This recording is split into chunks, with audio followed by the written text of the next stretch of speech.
It had been a year since Rachel's life took an unexpected, painful turn. Now she could speak about it with ease, but in those early days, the betrayal was raw and left her reeling. Rachel, in her early 30s, was ambitious, smart, and beautiful. She was the proud owner of a small, charming cafe, had her own apartment, and even a little country house that had been passed down from her grandmother. Life was good. She'd worked hard for everything she had, and she never imagined that her own husband would be the one to tear it all down. Her husband, Brian, however, saw things differently. Despite the comfortable life Rachel had created, it wasn't enough for him. Brian craved excitement, something to stroke his ego and make him feel important. Although he had never truly achieved anything on his own, he thrived on the success that Rachel had built, always pretending as if it was his own. One day, like any other, Rachel and Brian left for work together. Brian worked as the procurement manager at Rachel's cafe, a position she had helped him secure. He would often finish earlier than Rachel, as she was deeply committed to her business and often stayed late, overseeing every detail. But on that particular day, fate intervened and she finished early. She envisioned a quiet evening with Brian, a good meal, a bottle of wine, and some much-needed time together. Little did she know, her plans were about to be shattered. As she entered their apartment, she heard strange sounds coming from the bedroom. Confused, Rachel slipped off her heels and quietly made her way down the hall, her heart pounding. Opening the bedroom door, she was met with a sight that stopped her in her tracks. There in her bed was Brian, entangled with a young woman she'd never seen before. Rachel, usually calm and composed, was flooded with a wave of emotion she couldn't control. She let out a yell, startling the two in bed. Brian and the young woman jumped up, scrambling to cover themselves, their faces frozen in shock. Without thinking, Rachel hurled her shoes at them, shouting, "Get out of here, both of you!" Brian, clearly caught off guard, sat there with his mouth open, stammering, while his friend had the audacity to smirk and say, "Maybe you should leave." Rachel's eyes widened at the girl's nerve. "Excuse me," Rachel demanded, fury surging through her. The young woman repeated, "You heard me. Get out of here." But Rachel didn't back down. She stormed over to the bed, pulling the covers off them both. Finally, Brian seemed to realize the gravity of the situation, quickly pulling on his clothes while his companion dressed leisurely, her smug look only intensifying Rachel's anger. Brian tried to mutter a weak explanation, but Rachel wasn't interested. She'd seen enough. The young woman sneered. "Why are you even explaining yourself to this woman? You have every right to tell her to leave." Rachel let out a bitter laugh. "Oh, really? And did Brian mention that this apartment is mine, from before we even got married?" This revelation hit the girl like a slap, and her expression quickly changed as she realized that Brian had nothing to his name. Rachel smiled, addressing Brian directly. "Looks like you found yourself the perfect match. But now it's up to her to support you. As of today, you no longer work for me." The girl stormed out, throwing insults as she left, realizing that Brian's promises had been empty lies. Meanwhile, Brian's attempts to apologize fell on deaf ears as Rachel, with a firm resolve, showed him the door. In the days that followed, Rachel filed for divorce. Brian, left without a job, a home, or any savings, ended up moving in with his mother. He had spent their entire marriage living off Rachel's success, and now, faced with his own shortcomings, he would have to find a new path on his own. After the divorce, Rachel had hoped for a quiet return to her life, free from the turmoil Brian had caused. But just as she began to move on, she found herself facing an unexpected adversary: her former mother-in-law, Diane. Diane was an intense, fiery woman, and her loyalty to her son was unyielding, regardless of his faults. To her, Brian was a victim, wronged and discarded, and she saw Rachel as the source of his misfortunes. One afternoon, as Rachel was closing her cafe, she glanced at her phone to find a barrage of missed calls and messages from Diane. When she hesitantly returned one of the calls, Diane launched into a heated tirade, her voice dripping with indignation. "How could you just throw him out on the street like that?" she fumed. "After all he's done for you, you're just abandoning him." Rachel was stunned. She tried to reason with Diane, pointing out that Brian had been unfaithful and had brought the situation on himself, but Diane was having none of it. "It's your fault he turned to another woman. You were too busy with that cafe of yours. Neglecting him in your duties as a wife, Diane snapped. Rachel, usually calm and diplomatic, felt her patience slipping. Diane, he betrayed me in my own home. And I've done nothing but support him.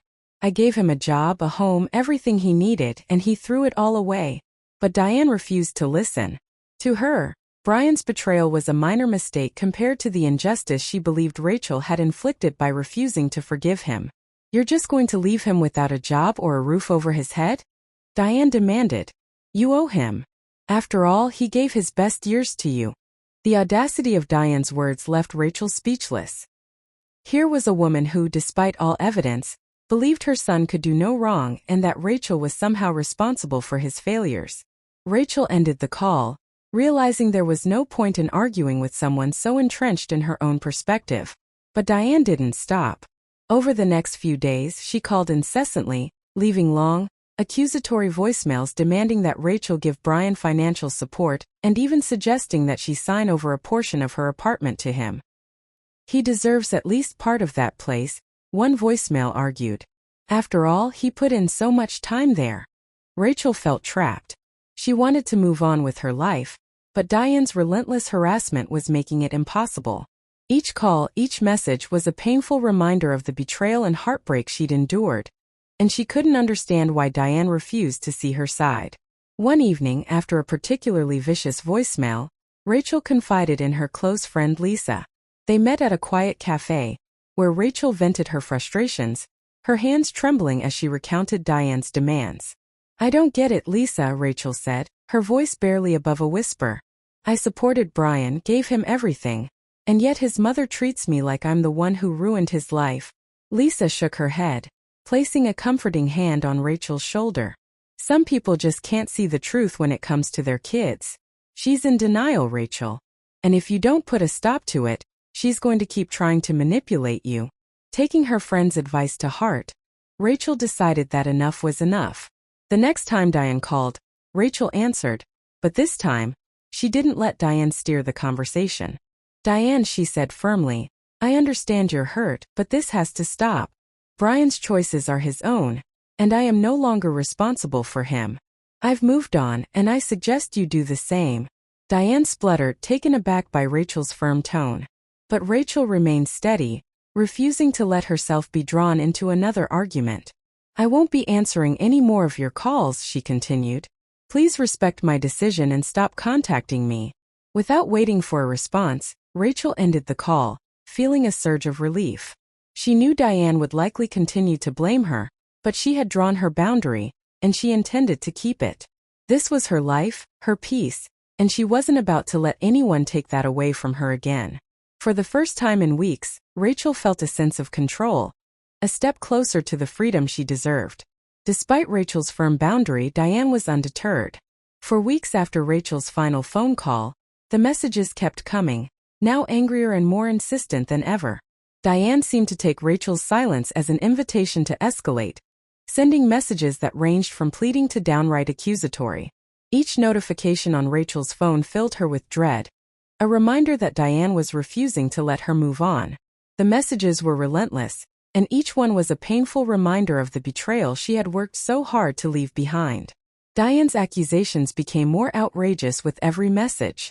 She claimed Rachel had stolen the best years of Brian's life, that she had forced him into a relationship where he felt undervalued, and that she had a moral duty to provide for him even after their divorce. One evening, Rachel received a particularly shocking message. Diane suggested that Rachel should give Brian a share of her apartment, arguing, "You owe him that much after all he's done for you. He may have made mistakes, but you're not blameless either." Rachel could hardly believe the audacity. Not blameless? She thought. She had supported him, offered him a job and a home. Everything he needed to thrive, and he had thrown it all away. Feeling increasingly disturbed by Diane's harassment, Rachel sought advice from Lisa once more. They met at Lisa's apartment, where Rachel poured out her frustration, struggling to hold back tears. "I just want it all to end," Rachel confessed, her voice shaking. "It's like she's trying to make me pay for something I didn't even do. I feel trapped. She's blaming me for everything, and no matter how much I ignore her, she doesn't stop." Lisa listened intently, her face set with determination. "This has gone way too far, Rachel. You don't owe Brian or Diane anything. They've crossed every line imaginable. You need to think about protecting yourself now." Taking her friend's words to heart, Rachel realized that she could no longer ignore the situation. Diane wasn't going to back down. Her entitlement was only growing, and if Rachel didn't take action, it would never stop. She had been passive, hoping that silence would push Diane to leave her alone. But now she knew she needed to stand up for herself in a stronger way. That night, Rachel drafted a formal letter and sent it to Diane, clearly outlining that all future contact would be considered harassment, and that she would pursue legal action if it didn't stop immediately. She made it clear that her divorce from Brian was final, and that her life was now separate from his. Days passed without a word from Diane, and Rachel began to feel hopeful. For the first time in months, her phone was free from the constant barrage of messages. She could finally focus on her cafe, on her friends, and on rebuilding her own life, free from the weight of Diane's interference. But just as Rachel began to settle back into her routine, Diane reappeared with one last desperate move. One morning, Rachel arrived at her cafe to find Diane waiting outside, her face twisted with anger. Diane didn't bother with pleasantries. "You think you can just brush me off with a letter?" she snapped. "I won't be ignored, Rachel. My son deserves better than this, and I won't let you ruin his life without consequence." Rachel took a deep breath, standing her ground. "Diane, I made myself clear. Brian's choices were his own, and I'm not responsible for what happened. You have no right to keep harassing me like this." Diane's eyes narrowed, her voice filled with venom. "Mark my words, Rachel, this isn't over. You'll pay for treating my son like this. I'll make sure of it." Rachel watched as Diane stormed away, her threats lingering in the air. But instead of fear, Rachel felt a fierce resolve. She wasn't going to let Diane intimidate her anymore. For the first time, she understood that Diane's anger came from a place of control, a control that Rachel was finally taking back. Later that day, Rachel filed an official complaint with the local police, documenting Diane's harassment and making it clear that any future contact would be met with legal action. It was a step she'd hesitated to take, but now she knew it was the only way to protect herself. With the complaint filed, Rachel felt a renewed sense of strength. She was reclaiming her life, her peace, and her future, finally free from the burdens of the past. After taking legal action against Diane's harassment, Rachel felt a weight lift from her shoulders. But even with the newfound peace, she knew she needed a break from the chaos and lingering memories of her life with Brian. She decided to spend a weekend at her small country house, a place of solitude and calm that she had always loved. It had belonged to her grandmother, and Rachel cherished it as a quiet retreat where she could recharge. Arriving at the house on a Friday evening, Rachel immediately felt a sense of relief as she stepped out of her car and into the gentle, peaceful silence of the countryside. The air was crisp, the sky painted in soft hues as the sun began to set. This place was her sanctuary, where she could focus on herself and reconnect with the simple joys of life. Over the next few days, Rachel settled into a routine. She would wake up early, sip her coffee on the porch as the sun rose over the fields, and spend her days tending to the small garden that her grandmother had started years ago. Rachel had always found a quiet satisfaction in gardening, and now with each tomato plant, each row of herbs, she felt herself grounding back into a life that was hers alone. One afternoon, while harvesting tomatoes, Rachel let herself reflect on everything she had gone through. The hurt, the betrayal, the constant drama. It all felt like a distant storm she had finally managed to escape. She no longer felt like a victim of her circumstances. Instead, she felt resilient, having taken control of her life and made it through the turmoil. The earth beneath her hands, the smell of fresh basil, and the weight of a ripe tomato in her palm felt like symbols of the growth she'd experienced. At the end of each day, Rachel would sit by the fireplace, wrapped in a warm blanket, reading a novel or jotting down her thoughts in a journal she'd found in one of her grandmother's old cupboards. She reflected on her journey and all the ways she'd changed. While there was still a sense of sadness over how things had ended, there was also a new appreciation for her independence and strength. On Sunday evening, as she packed up to return to the city, Rachel felt a profound sense of renewal. She promised herself to visit the country house more often, to keep it as her haven, a place where she could come whenever she needed clarity and peace. Driving back, Rachel looked forward to the week ahead with a new mindset. Her cafe awaited her. Her friends were a constant source of support. And now she had a refuge in the country that she could turn to whenever life felt overwhelming. She knew that whatever challenges might come, she had the strength to face them. The tranquility Rachel had felt from her weekend at the country house didn't last long. The following Saturday, she decided to return to her retreat to harvest some of the vegetables and enjoy another peaceful day away from the city. But as she turned down the narrow dirt road leading to the house, her heart sank. She recognized a car parked outside. It was Brian's car. Rachel's pulse quickened. She parked her car a short distance away, hidden from view, and quietly approached her house. As she got closer, she noticed that the front door was slightly ajar. She peered inside, horrified to see Brian and his mother, Diane, rummaging through her belongings as though they owned the place. Diane had a basket filled with canned goods from Rachel's pantry, while Brian was stuffing bags with gardening tools and even a few jars of her homemade preserves. Rachel's shock turned to anger. Her home, her sanctuary, was being violated by the very people who had caused her so much grief. She had let go of so much, choosing peace over confrontation, but this was a blatant intrusion, a line she couldn't ignore. Without hesitation, Rachel stepped into the doorway. "What do you two think you're doing?" she demanded, her voice strong and unwavering. Brian and Diane froze, their faces twisted in surprise and, for a moment, guilt. But Diane quickly recovered, her expression shifting to one of defiance. "We're just taking a few things," she said, her tone dismissive. "After everything you've put Brian through, he deserves a few things from this place." Rachel clenched her fists, fighting to keep her anger in check. "This is my home, Diane. You have no right to be here, and you're stealing from me. Leave now, or I'm calling the police." Brian, clearly embarrassed, tried to pull Diane toward the door. "Mom, maybe we should go," he muttered, but Diane shook him off. "Why should we leave?" Diane sneered, her voice dripping with contempt. "You've taken everything from my son. He has a right to something after all those years wasted on you. You're the one who pushed him to this." Rachel felt a surge of fury, but she forced herself to stay calm. "No, Diane. Brian made his choices and those choices brought him here. But breaking into my home and stealing from me?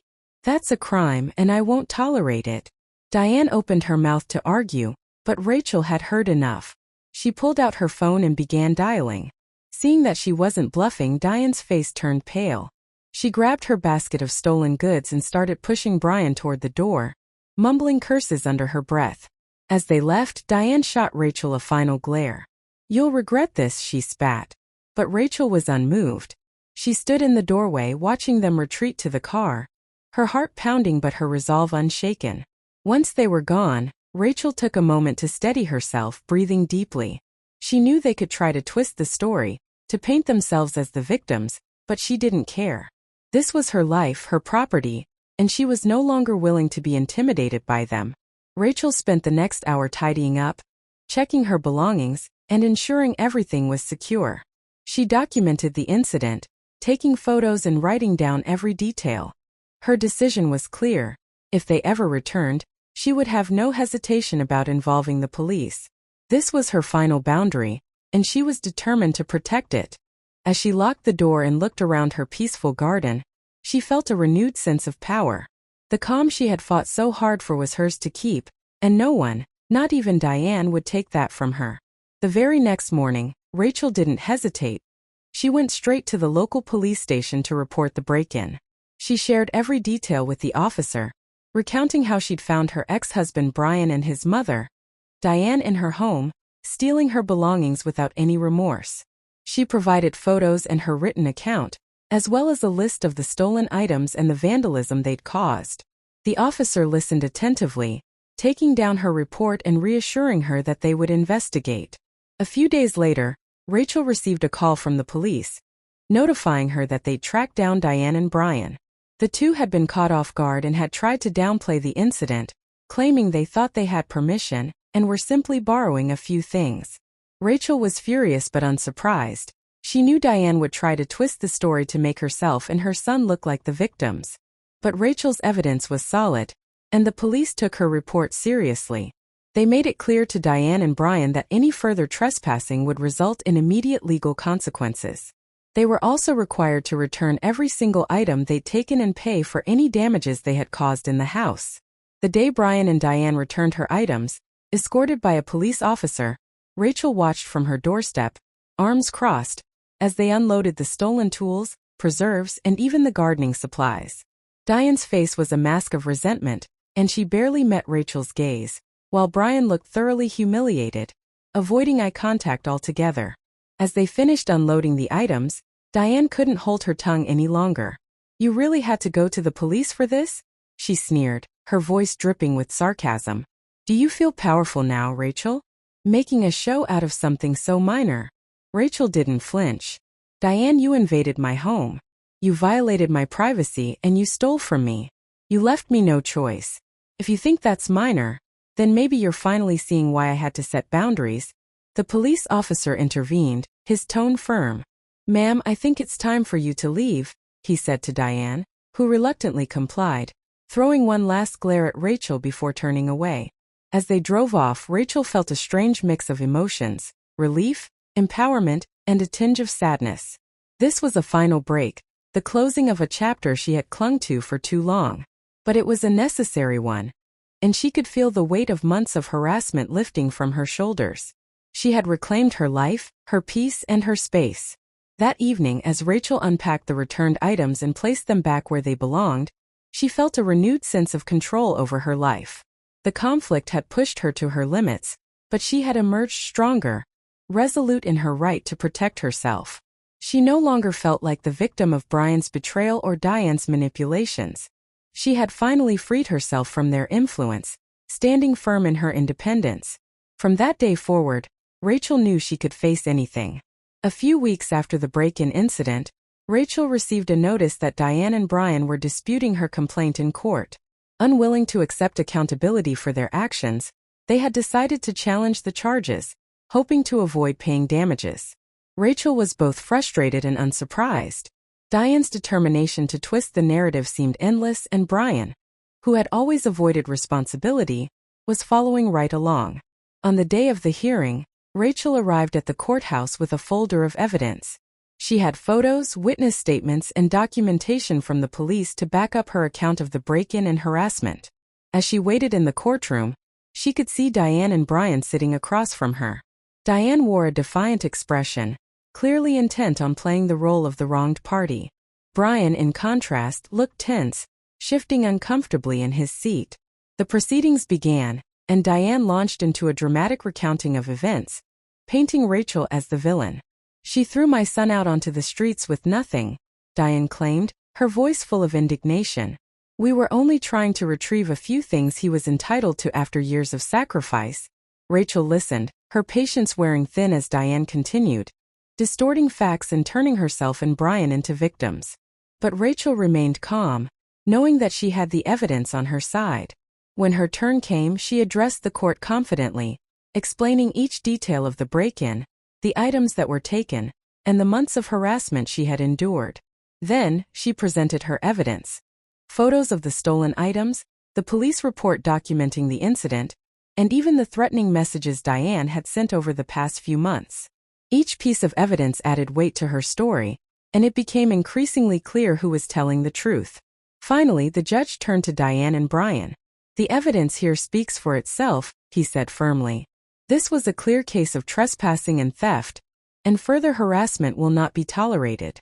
You are both ordered to compensate Ms. Rachel for damages and any legal fees incurred. Additionally, any future violations of her privacy will lead to criminal charges." Diane's face flushed with anger, and Brian looked defeated. It was a clear loss for them, and they both knew it. But as they gathered their things to leave, Diane couldn't resist a parting shot.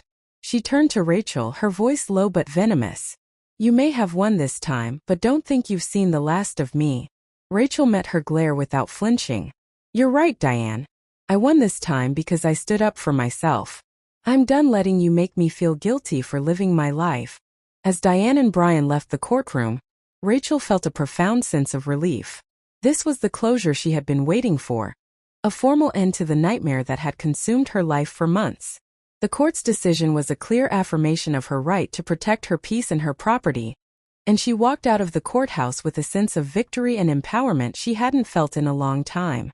That evening, Rachel celebrated with her closest friends, toasting to her newfound freedom and the strength she had found within herself. For the first time in months, she felt a weight lift, knowing she had taken back control of her life. She had finally put Diane and Brian behind her, closing a painful chapter and stepping forward into a future that was fully hers. With the courtroom battle behind her, Rachel felt a deep sense of relief that marked the true beginning of her new life. For the first time in months, she was free of the constant anxieties, confrontations, and intrusions that had disrupted her peace. She threw herself back into her work at the cafe with a renewed energy, determined to make it a place that reflected her hard work and resilience. Days turned into weeks, and life settled into a comfortable rhythm. Her cafe became busier than ever, and her friends and regular customers noticed the change in her. She laughed more freely, shared more openly, and her presence had a warmth and confidence that hadn't been there before. Rachel was finally reclaiming her life, and she could feel herself growing stronger with each passing day. One Saturday morning, Rachel decided to visit her country house again.